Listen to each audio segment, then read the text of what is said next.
My grandmother saw me sleeping in my car and asked, "Where is the house I gave you?" I said, "My mother took it from me and gave it to my sister." Then my grandmother lost it. I was 22 years old when I learned that family could be the cruelest trap of all. Not in some dramatic, movie-worthy way with betrayals that come out of nowhere and villains who twirl metaphorical mustaches. No, the real cruelty is the slow, suffocating kind that wraps around your throat so gradually you don't notice you can't breathe until you're gasping on the floor wondering how you got there. I lived in a 2-bedroom apartment with 6 other people, and when I say lived, I mean existed in the margins of other people's chaos. My parents occupied 1 bedroom. My older brother, who was 28 years old and should have had his own place years ago, shared the other bedroom with his husband and their 2 kids, ages 5 and 3. That's 7 people crammed into 800 square feet of peeling wallpaper, water-stained ceilings, and arguments that echoed through paper-thin walls at 3 in the morning when normal people were supposed to be sleeping. Me? I slept on a pull-out couch in the living room. Except it didn't fully pull out anymore because the mechanism was broken. So this metal bar dug into my spine every single night no matter how I positioned myself. I'd wake up with bruises along my lower back, dark purple marks that I'd hide under my work clothes and pretend didn't hurt. Privacy was a joke I'd forgotten how to laugh at. The bathroom was a battleground with its own schedule. The kitchen belonged to whoever got there first, and I couldn't remember the last time I'd been alone for more than 5 minutes at a time. My brother had never held a steady job in his entire adult life. I'm not exaggerating for effect here. 28 years old, and the longest he'd ever stuck with employment was 3 months at a fast food place when he was 19. And even then, my parents had to drive him to work most days because he didn't feel like taking the bus. Every time someone asked, my parents would launch into this rehearsed explanation about how he needed to stay home with the kids, how childcare was too expensive these days, how he was just between opportunities and something would come along soon. The truth was simpler and so much uglier. My brother didn't want to work, and our parents let him get away with it because he was their precious firstborn son who could do no wrong. His husband had the same work ethic, which is to say none at all. They'd been looking for jobs for the past 4 years. Or at least that's what they told everyone. Looking apparently meant scrolling through their phones on the couch while the kids destroyed the apartment and I paid for the groceries that fed everyone because heaven forbid those children go without their favorite snacks. Meanwhile, I dragged myself out of that broken pull-out couch every morning at 5:30, showered in a bathroom that always had someone else's wet towels on the floor, and drove 40 minutes through traffic to my administrative assistant position at a small insurance company. I made $1,800 a month, which sounds like it should be enough until you remember that my car payment was $320, my phone bill was $70, my car insurance was another $150, and I was somehow always the one buying toilet paper, dish soap, laundry detergent, and yes, those damn groceries because someone had to, and it certainly wasn't going to be my brother or his husband. I was barely surviving, and they were living off my scraps while complaining it wasn't enough. But the real financial backbone of that disaster wasn't me. It was my grandmother, my mom's mother, who had somehow become the unofficial bank for my brother's incompetence. She sent $2,500 every single month, $2,500, more than my entire paycheck. More than enough to cover rent and food and basics for a family of 4. Sent like clockwork on the first of every month directly into my parents' account, because my brother couldn't be trusted to manage money. And somehow, it was never enough. Every few weeks, I'd overhear my mother on the phone with her, voice syrupy sweet in that particular way that meant she was asking for something. "Mom, I know you already sent this month's payment, but we had an unexpected expense with the kids' school supplies." Or, "Mom, the car broke down and we need it fixed to take the kids to their doctor appointments." Or, "Mom, we're a little short this month. Could you possibly help us out?" Always with that edge of desperation that made it impossible to say no. Always with the unspoken threat that if she didn't send more, the grandchildren would suffer somehow. My grandmother would send another few $100s, sometimes 1,000, and my parents would promise to pay her back. They never did. She never expected them to. My grandmother was 74 years old, and had the kind of spine that didn't bend for anyone. She'd built a small sewing and alterations business from absolutely nothing, starting when she was just 17 after her own parents kicked her out for getting pregnant out of wedlock back in the 1960s. She'd told me the story once when I was 16, sitting at her kitchen table while she hemmed a customer's dress. Her voice had been matter-of-fact, like she was describing someone else's life instead of her own. How she'd gone hungry, actually hungry. Not the, "I'm dieting" kind, but the, "I haven't eaten in 2 days and my stomach feels like it's eating itself" kind. How she'd slept in women's shelters and occasionally on park benches when the shelters were full. How she'd fought for every scrap of dignity in a world that thought unwed teenage mothers were garbage. How she'd vowed never to ask her parents for anything ever again. And she'd kept that promise even when my mother was born weighing barely 5 pounds because my grandmother hadn't been eating enough. She'd made it work through pure, stubborn will and hands that bled from sewing 16 hours a day. By the time I was born, she owned her own shop, had paid off her small house, and had enough in savings to retire comfortably. She'd earned every cent of her piece. Maybe that's why she looked at me differently than everyone else in the family did. She saw something in me that I couldn't see in myself yet. Some echo of that same stubborn determination buried under years of saying yes when I meant no and apologizing for existing. She'd told me once, "You remind me of myself at your age before life beat it out of me." I hadn't understood then what she meant. I do now. My 22nd birthday fell on a Wednesday, and I remember that detail specifically because I'd requested the day off from work 3 weeks in advance. I never took days off, never called in sick even when I actually was sick, never used my vacation time because I was too afraid of being seen as unreliable or lazy. But my birthday felt like it should be special somehow, even if I was just planning to spend it alone in a coffee shop with a book, pretending I had a life outside that suffocating apartment. I was folding laundry in my designated corner of the living room at around 10 in the morning when my phone rang. My grandmother's name lit up the screen, and I answered immediately because ignoring her calls was not something anyone in our family dared to do.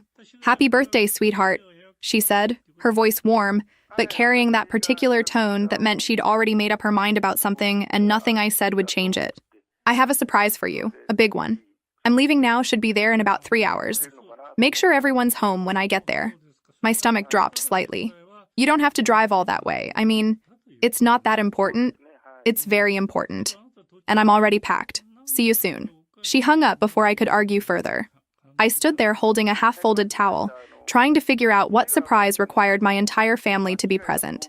My mother appeared from the kitchen, arms crossed over her chest in her default defensive posture. "Who was that?" "Grandma. She's coming over in a few hours. She said she has a surprise and wants everyone here." Something passed across my mother's face then, too quick for me to read, but definitely there. She and my father exchanged one of those looks that couples develop after decades together. An entire conversation happening in the space of 3 seconds. "What kind of surprise?" She didn't say. "Well," my mother's voice went tight. "I guess we'll find out." The next 3 hours felt like waiting for a storm. My brother and his husband cleaned up the living room in a half-hearted way, shoving toys into corners and wiping down surfaces that hadn't been touched in weeks. My father disappeared into the bedroom and came back wearing a nicer shirt. My mother stress-cleaned the kitchen, which she only did when she was anxious about something. I sat on my pull-out couch feeling like I was about to disappoint everyone somehow, though I couldn't figure out why. My grandmother arrived at exactly 1 o'clock carrying a large manila envelope that seemed far too thin to contain anything of real value.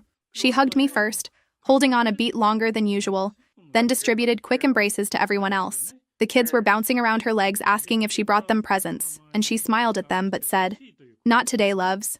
Today's about your aunt." We all crowded into the living room, which suddenly felt even smaller with everyone squeezed in. My parents took the only 2 chairs. My brother leaned against the wall with his husband, both of them watching intently. The kids settled on the floor with unusual obedience, sensing this was something important even if they didn't understand what. I perched on the arm of the couch, feeling like an afterthought at my own celebration, which honestly described most of my life. My grandmother stood in the center of the room and opened the envelope. Inside were keys, several official-looking documents, and what appeared to be photographs. She pulled everything out slowly, deliberately, like she wanted this moment to last. "Chloe," she said, looking directly at me while everyone else leaned forward trying to see. "I've been thinking about your future for a long time now. About what you need, what you deserve, and what would actually help you build a real life." My heart started pounding. "Grandma, you don't have to." "Hush, let me finish." She smiled, and it was the kind of smile that held secrets. "Last month, I bought a house. 3 bedrooms, 2 bathrooms in that quiet neighborhood over by the park. You know the area, with the nice tree-lined streets and the good schools." She paused, and I could feel everyone in the room holding their breath. "The deed is in your name. Only your name.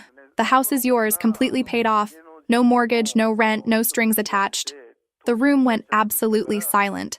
One of the kids started to say something, but my brother shushed him quickly. I couldn't process the words, couldn't make them mean what they seemed to mean. What? My grandmother pulled out the deed and held it up so I could see my name printed there in official legal text. It's yours, Chloe. Your house, your future, your fresh start. I can't accept this. The words came out automatically, programmed into me by years of being told I didn't deserve nice things. It's too much. Way too much. You shouldn't have. I should have, and I did. Her voice was firm now, brooking no argument. You're the only one in this family with your head on straight. You work hard, you pay your bills, you don't make excuses or expect handouts. You deserve security. You deserve a place that's actually yours. I looked around the room then, trying to gauge everyone's reactions. My mother's face was frozen in something that might have been a smile but definitely wasn't reaching her eyes. My father had his arms crossed, staring at the deed like it had personally insulted him. My brother's expression was dark, his jaw clenched tight, and I could see his hands balling into fists at his sides. Only the kids seemed genuinely happy, probably because they were too young to understand what 3 empty bedrooms meant in a family where 7 people shared 800 square feet. Can we see pictures? I asked, my voice barely above a whisper. My grandmother handed me the photographs, and I almost stopped breathing. It was beautiful. Not fancy or huge, but clean and bright and new-looking. 3 real bedrooms with doors that closed and probably even locked. 2 full bathrooms with modern fixtures. A kitchen with appliances that looked like they'd been installed this decade. A small backyard with a patch of grass and room for maybe a garden someday. Tomorrow morning, my grandmother said, I'll take you to see it in person. We'll do the final walkthrough. I'll give you all the keys and documents, and it's yours. Official. I tried to thank her, but my throat was too tight. I managed a nod, clutching the photographs like they might disappear if I loosened my grip. My grandmother hugged me again, and I felt her whisper against my ear. Don't let anyone take this from you. Do you understand me? No one. At the time, I thought she was just being dramatic. Now I know she was trying to warn me. The next morning, my grandmother picked me up at 8 sharp. The drive to the house took 23 minutes through streets that got progressively quieter and prettier. Trees lining the sidewalks, houses with actual yards instead of just concrete. We pulled up to a small blue house with white trim and a little front porch, and my grandmother handed me the keys with a smile that said she knew exactly how overwhelmed I felt. Go on, she said. It's yours. You should be the first one to open the door. My hand shook as I fitted the key into the lock. It turned smoothly, and the door swung open to reveal hardwood floors that gleamed in the morning light, walls painted a soft cream color, and windows that let in so much natural light it felt like a different world from the dark apartment I'd been living in. The living room was furnished with a couch that didn't pull out and probably didn't have any broken springs. The kitchen had a full-sized refrigerator, a stove with all 4 burners working, a dishwasher that looked brand new. I opened cabinets to find actual matching dishes, pots and pans that weren't warped from overuse, utensils that didn't have half the set missing. The bedrooms are upstairs, my grandmother said, following me through the house. 3 bedrooms, 3 actual rooms with doors and closets and windows. The master bedroom had enough space for a queen bed and dressers. The other 2 were smaller but still bigger than any personal space I'd ever had. I stood in the middle of what would be my bedroom and tried to imagine what it would feel like to close a door and know I was alone. Really alone. Not just pretending everyone else wasn't on the other side of a thin wall. The backyard was small but had potential. A patch of grass, some overgrown bushes that could be trimmed, space for maybe a little garden if I learned how to plant things. I could see myself out here on weekend mornings with coffee, not hiding in a bathroom to get 5 minutes of peace. Here. My grandmother pressed a folder into my hands. All the paperwork. Deed, title, utility information, warranty information for the appliances, everything you need. The house is paid off completely. No mortgage. Your only costs will be property taxes, utilities, and maintenance. With your salary, you can easily cover that and still have money left over for yourself for the first time in your life. I don't know what to say. My voice cracked. It's too much. You shouldn't have spent this much money on me. I'm 74 years old, Chloe.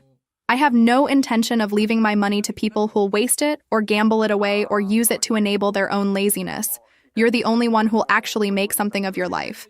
This isn't charity. This is an investment in the one person in our family who deserves it. She stayed for another hour, showing me how to work the thermostat, where the circuit breaker was, which neighbors were friendly. Then she hugged me goodbye and said something that I didn't fully understand until later. I'm leaving tomorrow for Europe. 2-month trip to visit an old friend. I'll be out of cell range most of the time, but I'll check in when I can. You take care of yourself, okay? And remember what I said. Don't let anyone take this from you. I won't. I promised, having no idea how badly I was about to break that promise. I drove back to the apartment feeling like I was floating. For the first time in years, maybe ever, I had hope. Real, solid hope based on something concrete instead of just wishful thinking. I had a future that didn't involve a broken pull-out couch and other people's drama. I could move out, have my own space, breathe without feeling like the walls were closing in. That hope lasted exactly 4 hours and 17 minutes. The moment I walked through the apartment door, I knew something was wrong. My entire family was waiting in the living room, positioned like they'd rehearsed this. My mother stood blocking the hallway to my corner, arms crossed. My father was by the front door, cutting off my exit. My brother sat on my pull-out couch like he owned it. His husband beside him with that particular expression of wounded righteousness they'd both perfected. "So," my mother said, her voice artificially casual, "have you made a decision yet, or are you going to keep being selfish?" I blinked, genuinely confused. "What decision?" "About the house, Chloe. Don't play dumb." She uncrossed her arms and moved closer. "Obviously you're going to let us move in. Your brother needs it more than you do." My stomach dropped so fast I actually felt dizzy. "The house is mine. Grandma gave it to me specifically. The deed is in my name. And you're giving it to your family. That's what family does. They help each other. They don't hoard things while their own nephews suffer." My father's voice came from behind me, making me jump. I spun around to face him. "I'm not hoarding anything. And I want to help, I do. But the house is what?" My brother stood up. And I noticed his eyes were red like he'd been crying. How long had he been sitting there working himself up? "The house is too good for us? Is that what you were going to say?" "No. I just mean that Grandma specifically said it was for me. She put it in my name only. Grandma's an old woman who doesn't know what she's doing anymore." My mother cut me off. "She's losing touch with reality, making impulsive decisions. We all know that. She seemed perfectly fine to me." "Of course she did. She's good at hiding it." My mother moved even closer, lowering her voice. "Sweetheart, I know you're attached to the idea of having your own place. But think about the bigger picture. You're 22, single, no responsibilities. You can live anywhere. Your brother has children. 2 small children sleeping in bunk beds crammed into one tiny room. The guilt was already creeping up my throat. I could picture my nephews, cramped and uncomfortable. Meanwhile, my father added, you'd have 3 empty bedrooms. 3, while your nephews sleep on top of each other. How is that fair? Maybe I could help you find a bigger apartment, or help with rent somewhere. My mother actually laughed. With what money, Chloe? You make $1,800 a month. You can barely help yourself. Then how would I afford the house? The house is paid off. No mortgage, just utilities and taxes, which is way less than rent. You'd be fine, but you won't let your family be fine. Will you? That's not what I'm trying to do. You know what's not fair? My brother's voice cracked with emotion. I've been trying to find work for years. And we're stuck in this apartment because we can't afford anything better. My kids ask me why other families have nice houses and we don't. And now there's finally a solution. And you want to keep it for yourself. The house was given to me, specifically to me, by an old woman who barely knows what day it is. My mother shot back. Don't you think it's interesting that she gave you a house but didn't even mention it to me first? Her own daughter? That's someone who's confused and easily manipulated. I didn't manipulate anyone. I never asked for this. I tried to refuse it. Oh, you tried. My mother's voice dripped with sarcasm. But not very hard, since you took the keys anyway. The next 2 weeks were the worst of my entire life up to that point. What happened that first night was just the opening act. It got so much more relentless, so much more surgical in how they cut me down piece by piece. Every morning I'd wake up to my mother asking loudly if I'd reconsidered yet, if I was going to keep being heartless. My father would make comments during dinner about how family loyalty was dead in this generation, how young people only thought about themselves. My brother would walk past me with the kids, pointing me out and sighing dramatically, letting his 5-year-old see his disappointment. The 5-year-old, by the way, was deployed as a weapon. Daddy says Aunt Chloe doesn't want us to have a nice house, I overheard him tell his younger brother one afternoon. Another time, Aunt Chloe has 3 whole bedrooms, but we have to share one. That's not nice. I tried talking to my brother about using his kids like that. Please don't involve them in this. It's between us adults.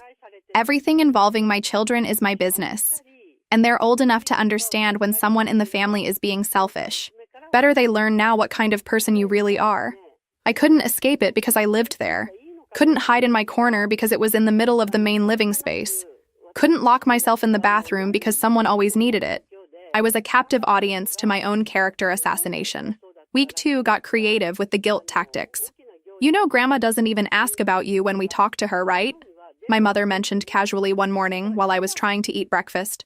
We talked to her yesterday before she left for her trip. She asked about your brother's kids for 20 minutes. Didn't mention your name once. I knew this was probably a lie, but it worked anyway. The seed of doubt was planted. I saw the house listings for this neighborhood, my father said a few days later. A 3-bedroom like that would rent for at least $2,000 a month, easy. You're sitting on $2,000 a month of value while your family struggles. Really think about that. My brother tried crying, actual tears streaming down his face, voice breaking. My youngest asked me yesterday why we're poor. Do you know how that feels? Having to explain to a 3-year-old why other kids have their own rooms and toys and nice things and we don't. You could get a job, I whispered, immediately regretting it. I'm trying. His voice rose to a shout. Do you think I'm not trying? Do you think I enjoy being unemployed? I apply to places every week. No one will hire me. And now I find out my own sister, who I've helped raise. You didn't help raise me. I'm 22. You were 6 when I was born. My own sister would rather let my kids suffer than give up one of her 3 empty bedrooms. How am I supposed to process that? How am I supposed to explain that to them? By day 10, I was barely sleeping. The metal bar in the pull-out couch seemed to dig deeper. Or maybe I'd just lost any tolerance for discomfort. I'd lie there at 2 in the morning, staring at the ceiling, listening to my own thoughts spiral. Maybe they were right. Maybe I was selfish. Who needed 3 bedrooms? I didn't even know what I'd do with all that space. And the kids really were cramped. That 5-year-old had mentioned it to me directly the other day. Mommy says when you give us the house, I can have my own room. I was losing weight because my stomach was constantly in knots. Food tasted like ash.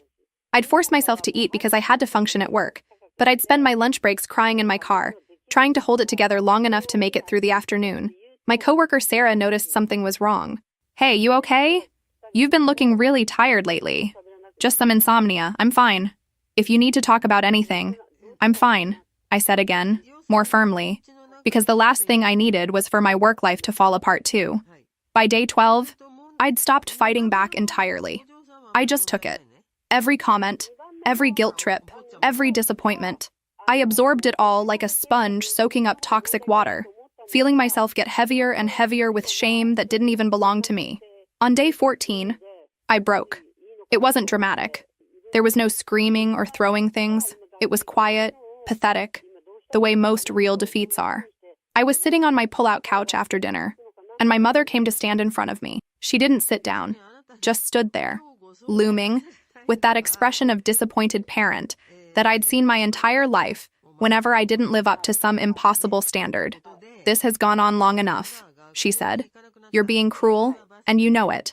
You're being vindictive and spiteful for no reason except your own selfishness. I'm not. Yes, you are. You're punishing your brother because you've always been jealous of him.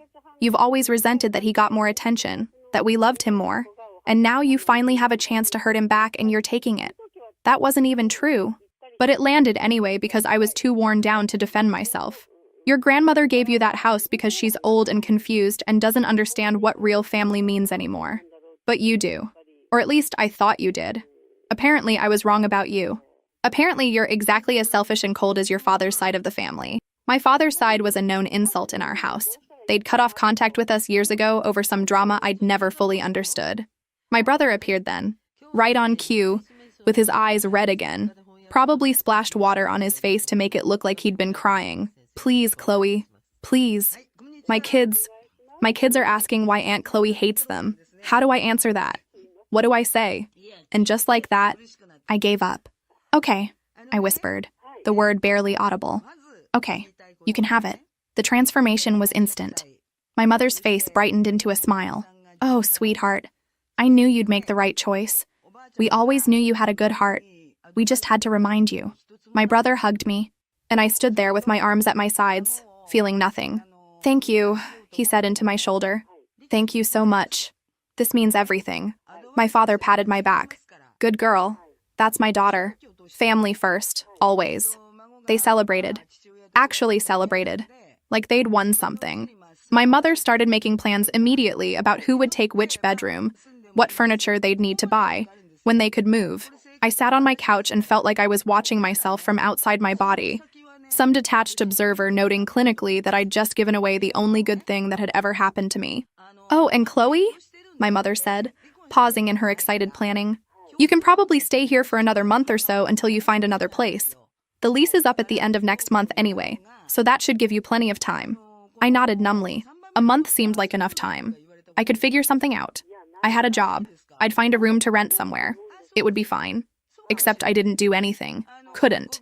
I was stuck in this weird, frozen state where I'd go to work on autopilot, come home, and sit on the couch staring at nothing. Every time I tried to search for apartments, I'd start shaking and have to stop. My brain had stopped working properly. Like some essential circuit had fried and now basic functions were compromised. 5 days later, they moved out. Trucks and boxes and my entire family relocating to the house my grandmother had given me. They were excited, talking about all the space they'd have, how the kids would finally have room to play, how they were going to paint the bedrooms different colors.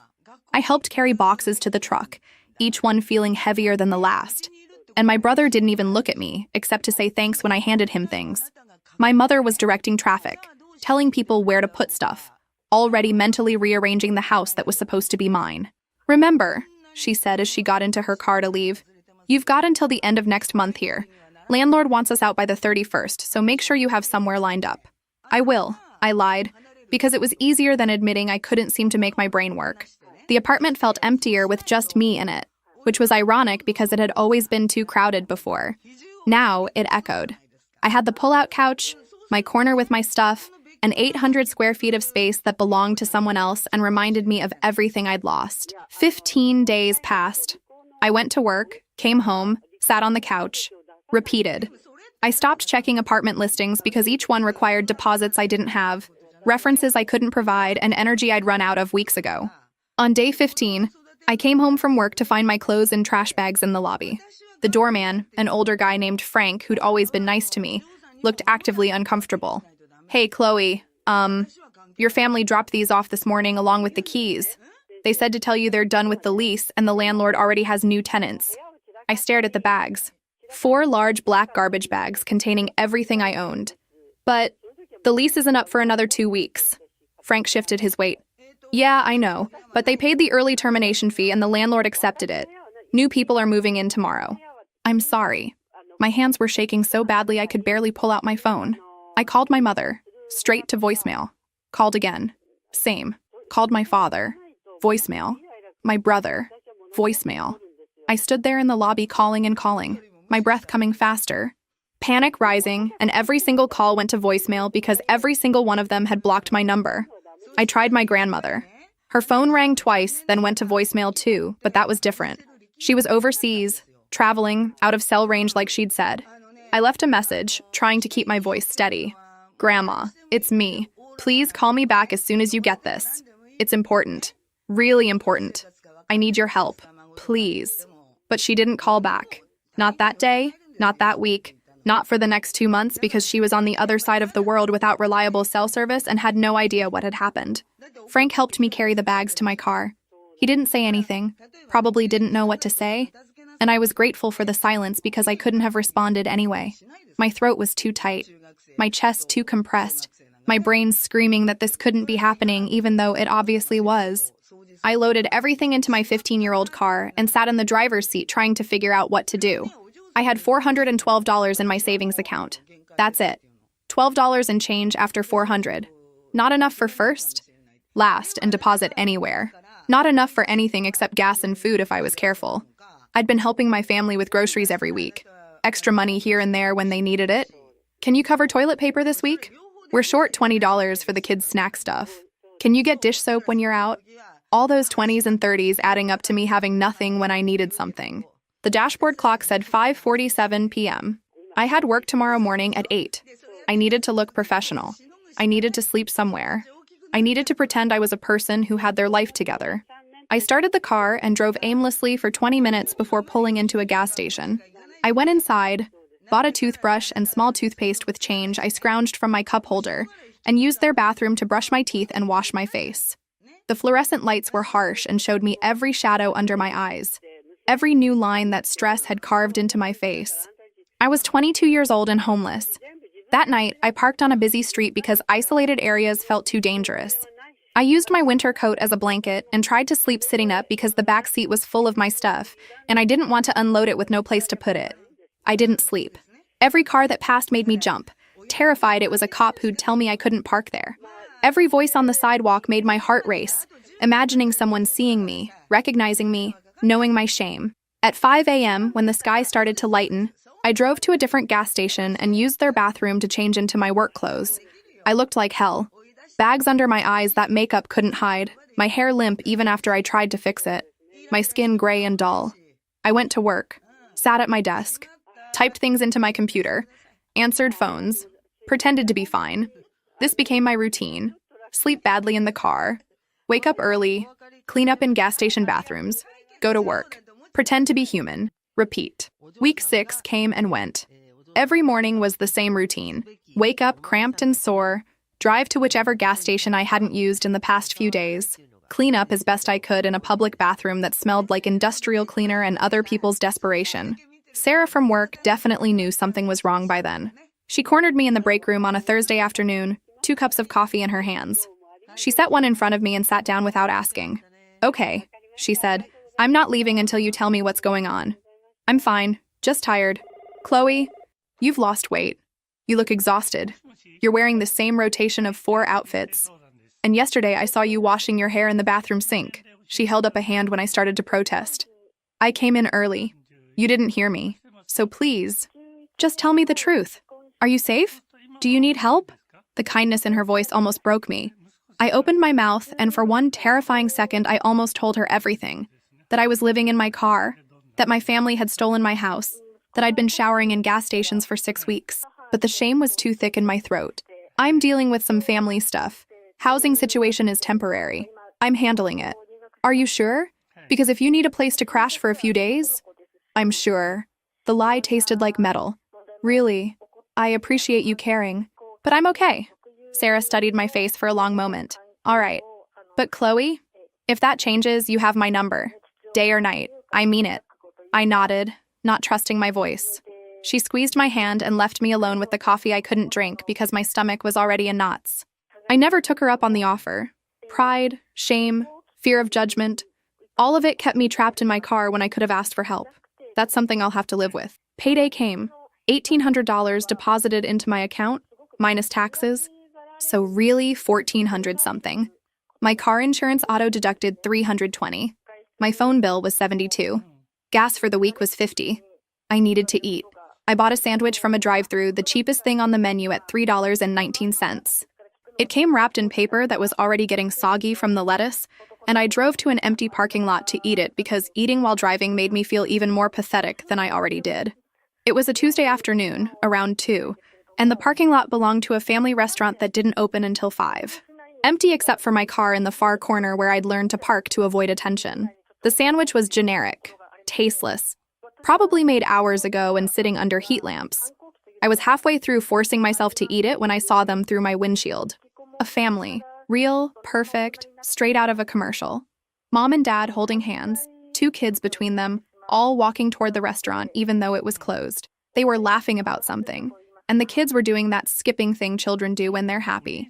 And the mom bent down to fix the younger one's shoe, while the dad waited patiently, smiling at his wife with this expression of complete contentment. They were everything I would never have. Something inside me snapped. Not the quiet, slow breaking that had been happening for weeks. This was violent, instant, like a dam exploding all at once instead of cracking gradually. The sandwich fell out of my hands onto the passenger seat. I couldn't breathe. My vision tunneled and went blurry, and I realized I was crying, but not normal crying. These horrible, gut-wrenching sobs that shook my entire body and made sounds I didn't know I could make. Animal sounds, raw and ugly, and nothing like the quiet tears I'd been forcing down for weeks. I punched the steering wheel, hard, again and again. My hands hurt, but I couldn't stop. Needed to hit something, needed to make the pain external instead of this crushing internal weight. Why? I screamed at the ceiling, at God, at the universe, at no one. Why is this happening? What did I do? I tried to be good. I tried to help. I did everything they asked. No answer. just my own voice echoing in the car, pathetic and broken. I worked every day. I paid my bills. I helped them. I loved them. What was I supposed to do differently? The family was gone now. Had walked around to the back entrance or left, or maybe I'd imagined them entirely. I was alone in an empty parking lot having a complete breakdown in my car at 2:15 on a Tuesday afternoon. I cried until my throat was raw and my eyes were swollen and there was nothing left. 20 minutes of complete dissolution, of being unmade at the molecular level. Then it stopped because it had to. Because I had work tomorrow and I needed to function. Because falling apart completely wasn't a luxury I could afford. I picked up the sandwich from the passenger seat. It had fallen apart, lettuce and meat scattered across the fabric. I gathered the pieces and ate them anyway because wasting food was wasting money, and I had $3.19 less than I did 15 minutes ago. It tasted like dust and shame, but I ate every bite. That night, I called my grandmother again, left another message. Please, Grandma, please call me back. I really need you, please. My voice cracked on the last word, and I hung up quickly before I started crying again. She never called back. She was somewhere in Europe with spotty cell service, having no idea her granddaughter was falling apart halfway across the world. Days became weeks, 2 months, 60 nights in my car, 60 mornings washing up in gas station sinks, 60 shifts at work where I smiled and filed papers and answered phones and pretended to be a person with a life. My body started giving out. My lower back was a constant scream of pain from the way I had to sleep. I'd wake up and couldn't straighten fully for the first hour. Had to walk hunched over like an old woman until my muscles loosened. My neck had a permanent crick.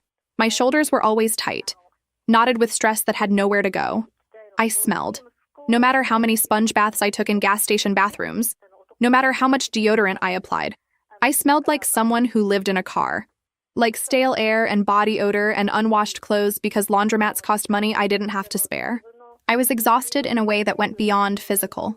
Tired in my bones, in my brain, in every cell. Tired of being alert all the time, watching for cops or security guards who might tell me to move. Tired of pretending at work. Tired of fighting to get through each day. The worst part wasn't even the discomfort. It was the shame. The constant, crushing shame that followed me everywhere. When Sarah asked if I wanted to grab dinner after work, I had to decline because I couldn't explain why I couldn't spend $12 on a meal. When my boss mentioned I looked tired, I had to laugh it off. When other people talked about their apartments and complained about roommates, I had to smile and nod and pretend I understood the struggle of living with someone who left dishes in the sink.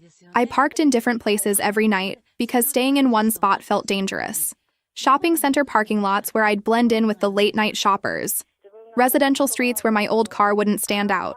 Sometimes the 24-hour diner where I'd buy a $3 coffee and sit inside for an hour just to be warm and around people. Then sleep in the lot outside. I kept a blanket in the back seat and used it religiously because autumn was turning to winter and nights were getting colder. I'd curl up as much as the space allowed, trying to conserve body heat, and wonder how people did this long term. How did actual homeless people survive winters? What happened when it snowed? I didn't know. I was still pretending this was temporary even though 2 months had passed with no change in sight. Every few days I'd call my grandmother, leave messages. It's me. Please call when you can. Never explaining what happened because some part of me still wanted to protect my family even after everything. Still wanted to believe they'd made a mistake. They'd realize what they'd done. They'd reach out and apologize. They never did. The routine became automatic. I memorized gas station schedules, knew which ones had cleaner bathrooms, which employees didn't care if I spent extra time in there, which ones had better lighting for doing my makeup. I became an expert at the 5-minute transformation. Brush teeth, wash face, wet hair and style it, apply makeup to hide the shadows, change clothes, stuff dirty clothes into a bag, leave, look presentable, look like a person who had their life together. My body started giving out. My lower back was a constant scream of pain from the cramped sleeping positions. I'd wake up unable to straighten fully for the first hour, had to walk hunched over until my muscles loosened. My neck had a permanent crick. I smelled like someone who lived in a car no matter how much deodorant I applied. 3 months, 90 days. I stopped counting after that because numbers made it too real. My grandmother came back on a Saturday morning in early autumn. I know the day and time exactly because they're burned into my memory. Saturday, 6:14 a.m., October 7th. I was asleep in my car, parked on the street in front of what used to be my house, what was supposed to be my house. I'd started parking there sometimes out of some masochistic need to see what I'd lost. to remind myself that this wasn't a nightmare, but actual reality. The house looked beautiful from the outside. My mother had put a wreath on the front door. The lawn was mowed. They were living my life and doing just fine without me. I woke up to someone knocking on my car window. The glass was fogged from my breath, and I had to wipe it clear to see who was there. My grandmother's face appeared through the cleared circle, and I watched her expression transform in real time from confusion to concern to absolute horror as her eyes took in the scene. The blanket I was wrapped in, the bags of clothes piled in the back seat, the fast food wrappers I'd been meaning to throw away, the pillow I'd made from a bundled-up sweatshirt, the evidence of 2 months of living in 8 feet of metal and glass. Chloe? Her voice was muffled through the window, but I could hear the shock in it. What? Why are you sleeping in your car? Why are you here? Why aren't you in your house? I couldn't answer. Couldn't find words. I just stared at her through the glass while my brain tried to process that she was real. She was here. She'd finally come back. Open the door, sweetheart. Please. Talk to me. My hands shook as I unlocked the door and pushed it open. The morning air was cold, autumn settling in properly now, and I was wearing the same clothes I'd slept in, which were the same clothes I'd worn to work yesterday. I probably smelled. I definitely looked awful. My grandmother's eyes were scanning everything. The back seat mess, my face, the bags, back to my face. How long? She asked. How long have you been living in your car? 2 months, almost 3. My voice came out hoarse. 2 months? She looked like I'd slapped her. And you're parked in front of your own house? Chloe, what happened? Why aren't you inside? It's not mine anymore. What do you mean it's not yours? The deed is in your name. I made sure of that. A car door slammed. We both turned to see my mother running down the driveway of the house wearing her bathrobe, her face a mask of panic. She'd probably been watching out the window, had seen my grandmother's car pull up, had seen us talking. Mom, what are you doing here? I thought you weren't coming back until next month. My mother's voice was too loud, too bright, desperately cheerful in a way that couldn't hide the fear underneath. My grandmother ignored her completely. She kept her eyes on me, and I'd never seen her look so serious. Chloe, tell me everything. Right now. All of it. Mom, this isn't a good time. Chloe was just leaving. My mother tried to grab my arm, but my grandmother stepped between us. Do not touch her. Chloe, tell me what happened. Every detail. And don't leave anything out. So I did. All of it. Every word came pouring out like I'd been storing them up for months, waiting for someone to finally ask. The pressure they'd put on me from the moment they found out about the house. The 2 weeks of psychological torture, being called selfish, being told my own nephews thought I hated them, how they'd worn me down until I broke and agreed to give them the house, how they'd moved in within days, how they'd told me I had a month but then terminated the lease early and locked me out with only 15 days warning, how they'd blocked my numbers so I couldn't reach them, how I'd been trying to call her for months but she was overseas with no cell service. That's not how it happened. My mother interrupted, her voice high and desperate. She's exaggerating, making herself the victim. She chose to leave. She was being dramatic and I said, my grandmother's voice cut through like ice, not to touch her. And I didn't ask you. I asked Chloe. I kept talking, and with every word, my grandmother's face got harder. By the time I finished explaining about the car, the gas station bathrooms, the 60-plus days of not having a home, she looked like I'd never seen her, furious in a cold, terrifying way that was somehow worse than if she'd been screaming. The front door of the house opened. My brother stumbled out, clearly just woken up, probably by my mother who'd run inside to get him. When he saw my grandmother, he froze on the porch. Everyone out here. Now. My grandmother's voice wasn't loud, but it carried authority that made even my brother obey. Within 5 minutes, they were all there. My brother, his husband, my father rubbing sleep from his eyes. The kids stayed inside, thank God. At least someone had the sense not to traumatize them with whatever was about to happen. My grandmother stood in the yard of the house she'd given me, the house my family had stolen, and looked at each of them like she was seeing them for the first time. So, she said, her voice deadly calm, let me make absolutely certain I understand this correctly. I give Chloe a house. You pressure her into giving it to you through weeks of emotional manipulation and guilt? She agrees. You move in, then you kick her out of your apartment and block her from contacting you. And for the past 3 months, while you've been living in her house, she's been sleeping in her car. Is that accurate? She's young and single, my mother tried. She doesn't have children to feed. She doesn't have real responsibilities. We needed the space more than she did. Your son is 28 years old and has never worked a full day in his life. His husband is the same. But you think they need a house more than the one person in this family who actually has a job?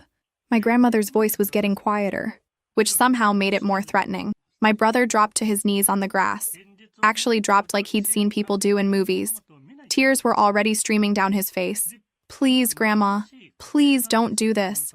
My kids have nothing to do with any of this. They're innocent. They didn't ask to be born into this situation. I swear I'll get a job. I swear I'll make it right. Just please don't punish my children for my mistakes. Get up. My grandmother didn't even look at him. Stop performing. You're 28 years old. You've been promising to get a job since you were 18. I'm done believing you. And your children aren't being punished. They have 2 able-bodied parents who can work to support them like normal people do. She could have knocked on the door any time. My mother tried a different angle, pointing at me with a trembling finger. She was right outside. She chose to sleep in her car. That's not our fault. She could have swallowed her pride and asked for help. You knew? My grandmother's voice went very quiet. Dangerous. You knew she was sleeping out here? The silence that followed was damning. My mother's mouth opened and closed, but no sound came out. You knew. My grandmother's voice shook now, with rage barely contained. You saw her car parked here and you knew your daughter was sleeping in it. And you did nothing. We thought she was being dramatic.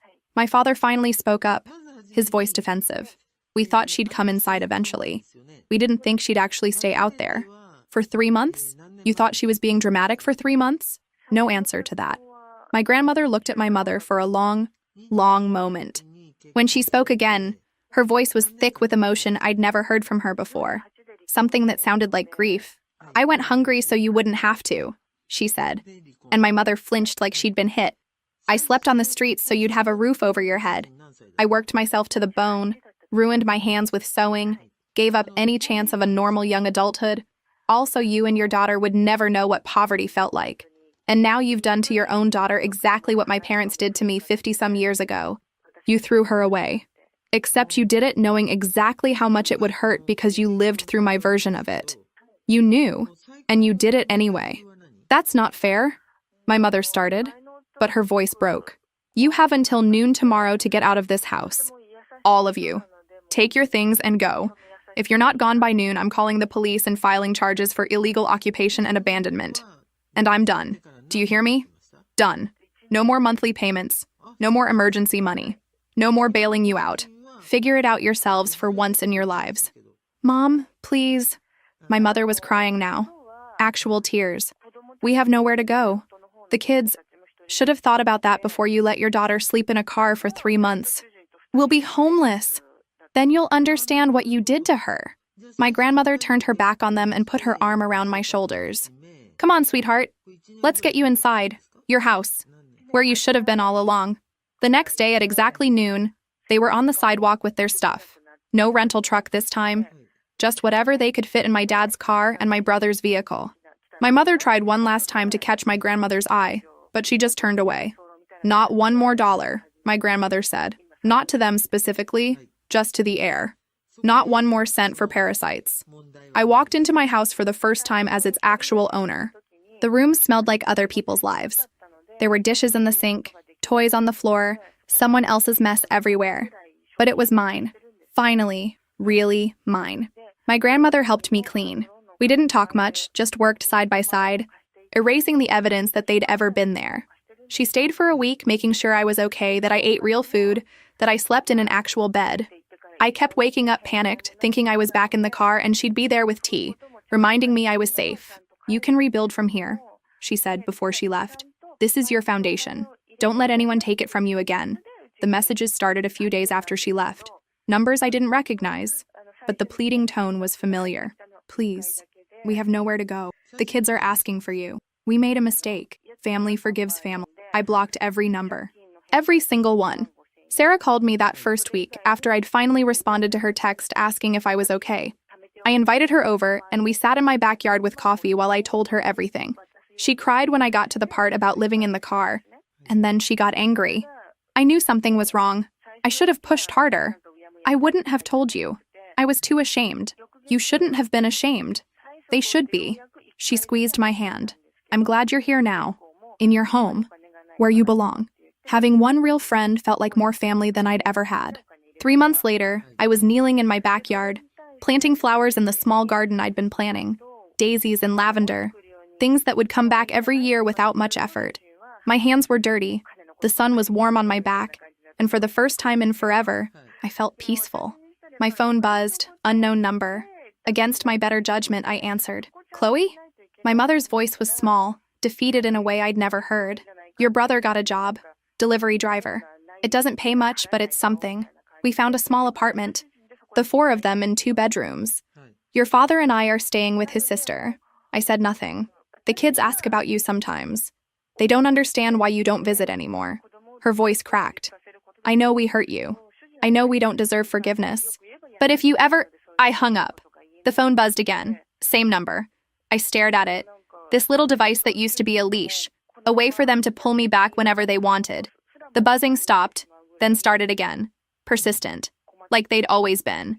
Something happened then that I didn't expect. I laughed. Not a happy laugh, but this short, shocked sound like I couldn't quite believe what I was about to do. I blocked the number, placed the phone in my pocket, went back to my flowers. I didn't need to know where they were living, how they were managing, whether the kids were okay. That wasn't cruelty. That was survival.